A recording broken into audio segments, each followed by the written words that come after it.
dia a todos.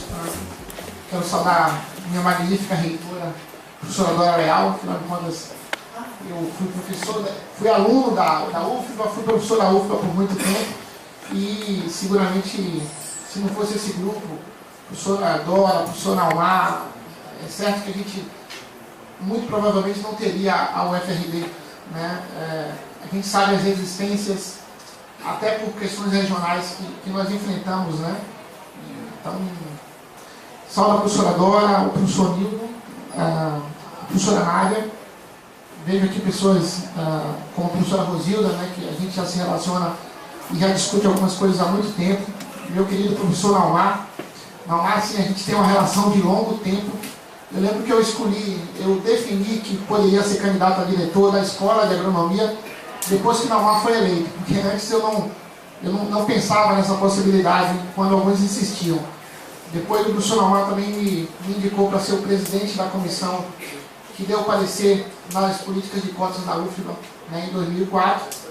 E, evidentemente, também muito por ele que eu estou aqui na condição de reitor. Então, nossa relação é sempre forte, sempre intensa.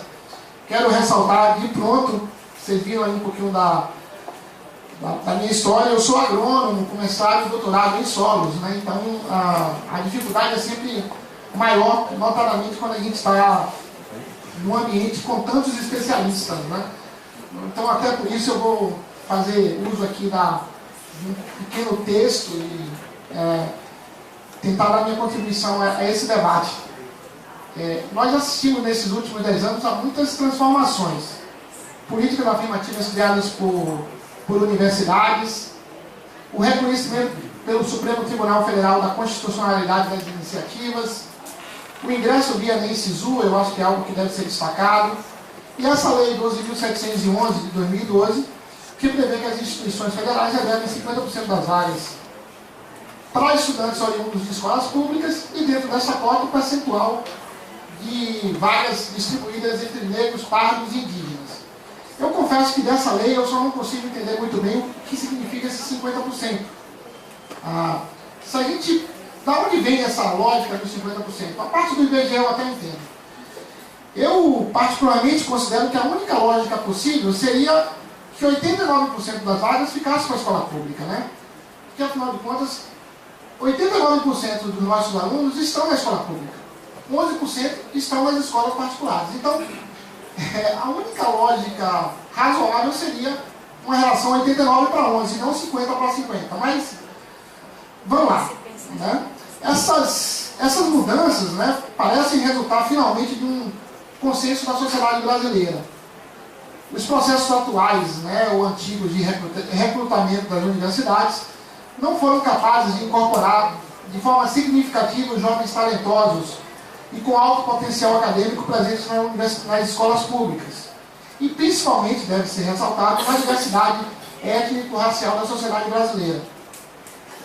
A grande questão, e eu não tenho dúvidas, eu trouxe alguns números como que a professora Dora apresentou, a gente tem uma mudança em termos sociais, em termos étnicos das universidades, e isso é um fato.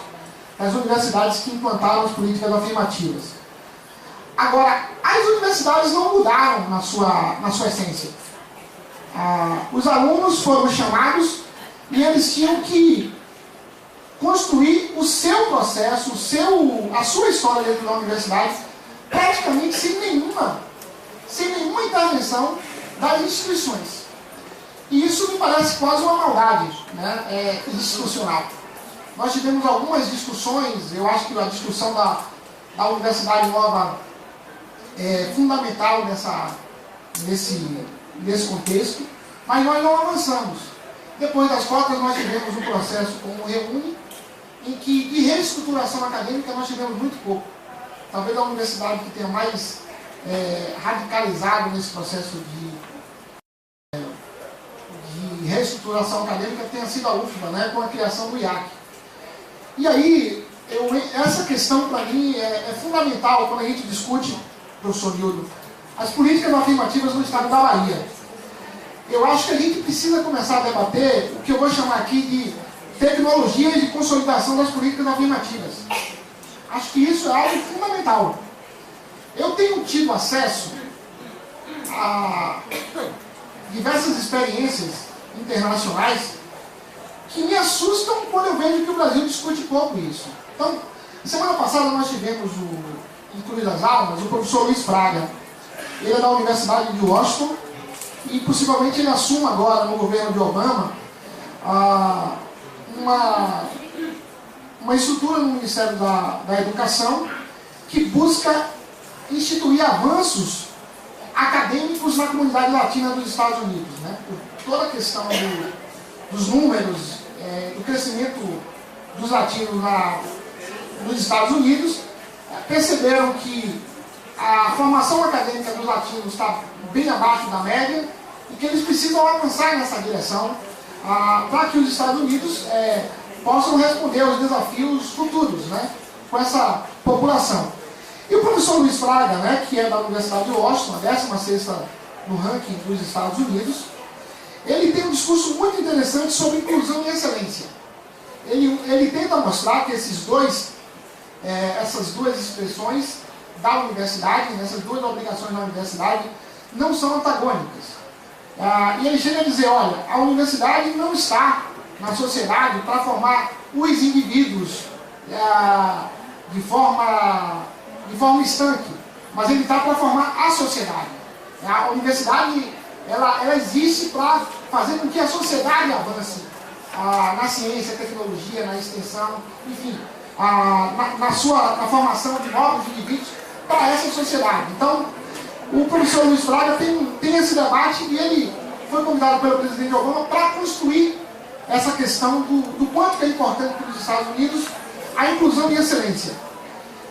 Também tive contato com o professor Alain Coulon,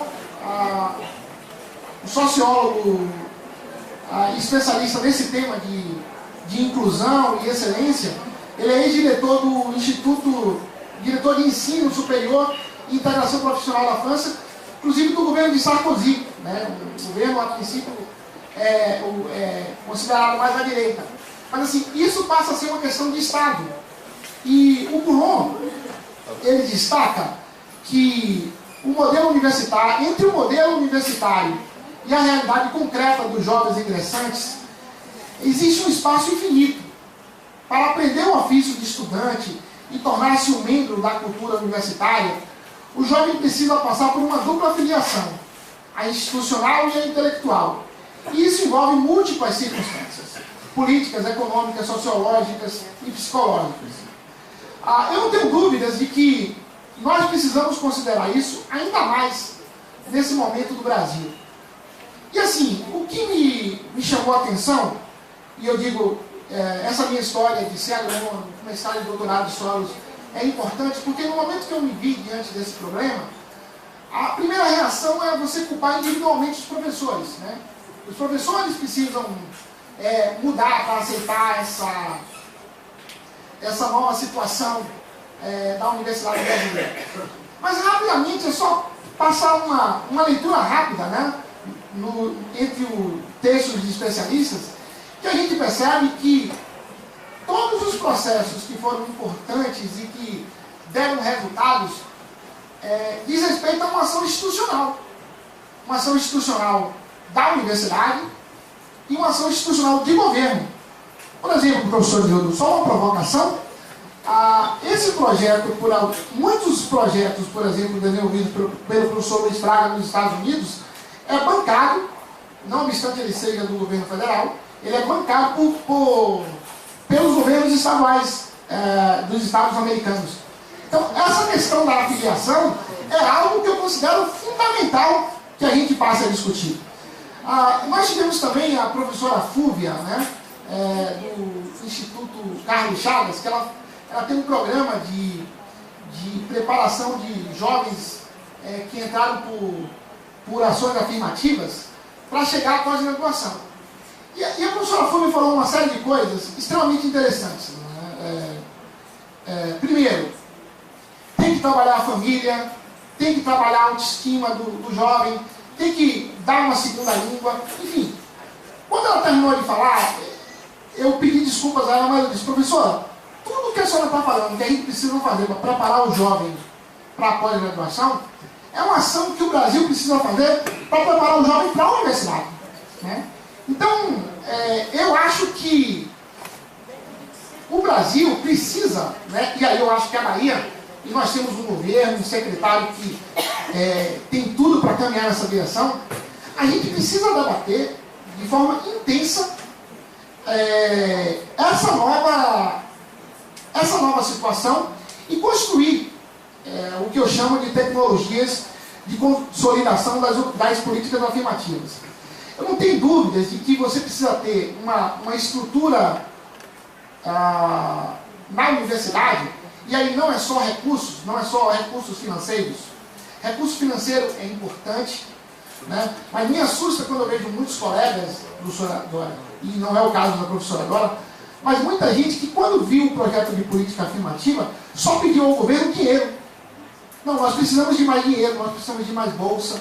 Olha, pelo amor de Deus, a evasão das universidades, a evasão sempre foi alta antes das cotas. 30%, 40%, 50%. Agora, a gente não discute isso.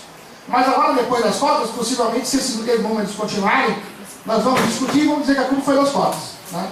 Mas é só ver os números quando tem um dado muito interessante, né, de 2006, 2007, que está na rede internacional, de rede mundial de computadores. É só verificar lá, tem os números da evasão das universidades brasileiras, né?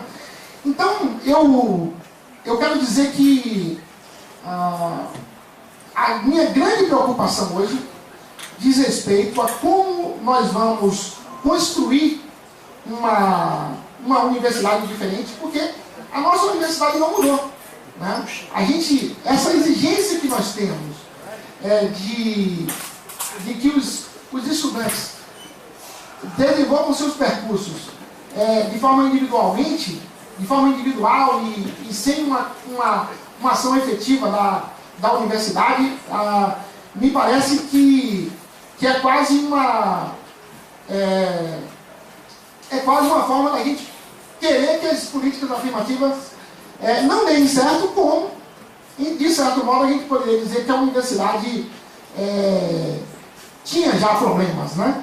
Então, para mim, esse é um tema fundamental. Eu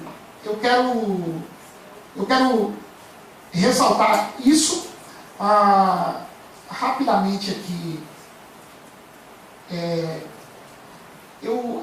Achei bastante interessante quando a presidenta Dilma sancionou a lei das cotas. Ela disse: nada adianta eu manter a universidade fechada e manter a população afastada em nome da meritocracia. Também de nada adianta eu abrir a universidade e não preservar a meritocracia. Concordo plenamente com ela. A grande questão é que nós precisamos de uma mobilização do MEC e das instituições para se associar a numa associação, a gente considerar essa nova realidade. A universidade pública, né, foi formada num ambiente diferente do atual. Eu diria que ela não está preparada para os desafios da Lei 12.711, e que bom que essa lei impõe esses desafios nesse momento. E a gente precisa ampliar o processo de reestruturação acadêmico iniciado de forma muito tímida com o Raimundo. Assim eu encerro, né, as minhas palavras e espero ter contribuído nesse debate. Obrigado.